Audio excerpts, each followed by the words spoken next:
उसको अदालत फैसला करने से पहले भारतीय जनता पार्टी और मीडिया उनको गुनहगार साबित कर दे रही है कि नहीं साहब, भारतीय जनता पार्टी ने बोले है कि वो कंट्रोवर्शियल है करके। अगर वो कंट्रोवर्शियल है तो मुझे जवाब दीजिए, साध्वी प्रज्ञा सिंह कौन है? ताहिर हुसैन जैसे कितने लोग आज हिंदुस्तान की जेलों के अंदर बंद होंगे। भारतीय जनता पार्टी को मैं एक सवाल पूछना चाहता हूं, साध्वी प्रज्ञा सिंह कौन है? कहां पे आके बैठती है साध्वी प्रज्ञा सिंह?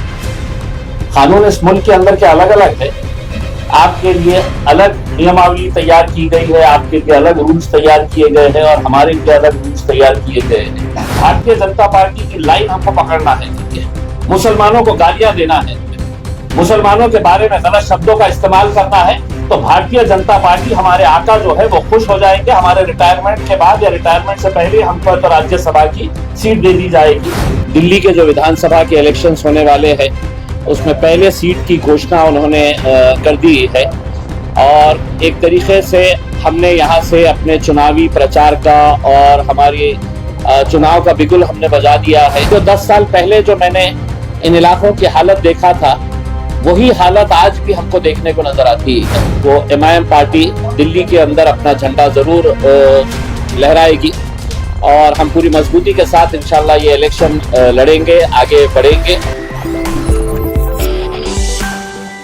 मीडिया के साथियों का यहाँ पे स्वागत है।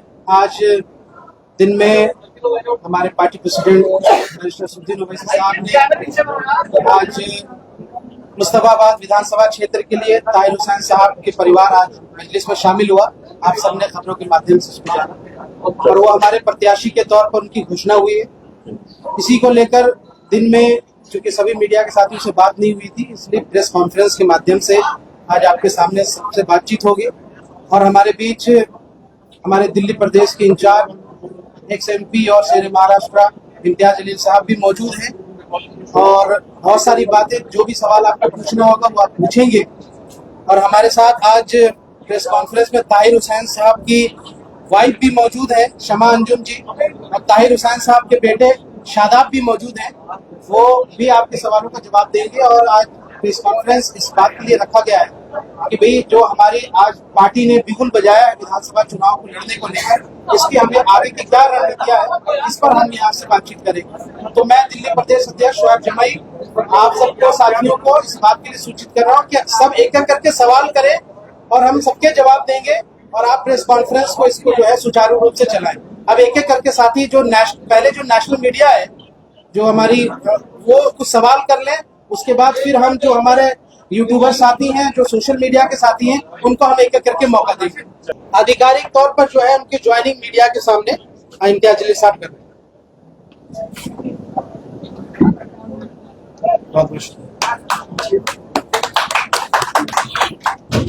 चलिए, मैं आपको सबसे पहले तो मैं माजरत चाहता हूं, आप लोगों को काफी देर रुकना पड़ा।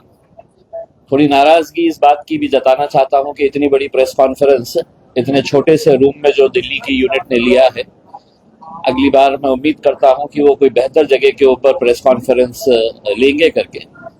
और पार्टी में डिसिप्लिन होना बहुत जरूरी है। अगर प्रेस कॉन्फ्रेंस है तो वो प्रेस कॉन्फ्रेंस होना चाहिए। कार्यकर्ताओं के साथ जो मुलाकात है वो दूसरी जगह के ऊपर हो सकती है या प्रेस कॉन्फ्रेंस के बाद ली जा सकती है। आज हमें खुशी है इस बात की कि आज ताहिर हुसैन साहब जो पिछले कई सालों से जेल में बंद है, वो आज मजलिस के साथ जुड़े हैं, मजलिस के साथ वो आगे बढ़ने वाले हैं। उनका बेटा, उनकी मिसेस, उनकी वाइफ आज बैरिस्टर असदुद्दीन ओवैसी साहब की मौजूदगी के अंदर उन्होंने पार्टी में शमूलियत हासिल की और हमें खुशी है इस बात की कि बैरिस्टर साहब ने दिल्ली के जो विधानसभा के इलेक्शंस होने वाले हैं उसमें पहले सीट की घोषणा उन्होंने कर दी है और एक तरीके से हमने यहाँ से अपने चुनावी प्रचार का और हमारी चुनाव का बिगुल हमने बजा दिया है। और आपको पता है कि मजलिस इत्तेहादुल मुस्लिमीन पिछले जो नगर पालिका के इलेक्शंस हुए थे उसमें भी हमने हिस्सा लिया था। और मेरी जाती राय यह है कि मजलिस इत्तेहादुल मुस्लिमीन के लिए यहाँ पर एक तरीके से एक बंजर ज़मीन है और हमने पिछले कुछ सालों से यहाँ पर मेहनत करते आए हैं।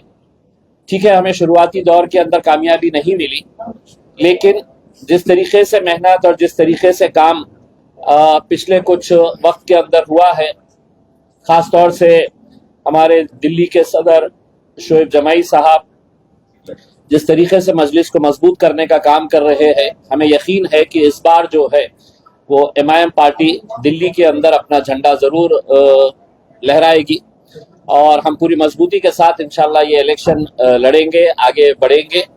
और आप खुद देख सकते हैं कि हमारे अपने इलाके जो है वहाँ की हालात कैसे है करके। मैं पिछले 10 सालों से इन इलाकों का जब दौरा करता हूँ तो मुझे ये एहसास होता है कि क्या यहाँ पर वाकई में कोई डेवलपमेंट नाम का शब्द और इन इलाकों का कोई रिश्ता है भी या नहीं है।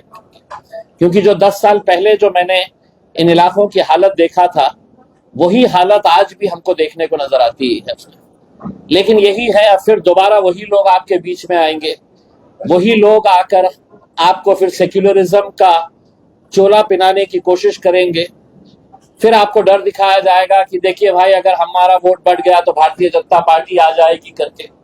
यही खेल पूरे हिंदुस्तान के अंदर खेला जा रहा है। लेकिन यहाँ के भी, दिल्ली की आवाम के भी कुछ ख्वाब है।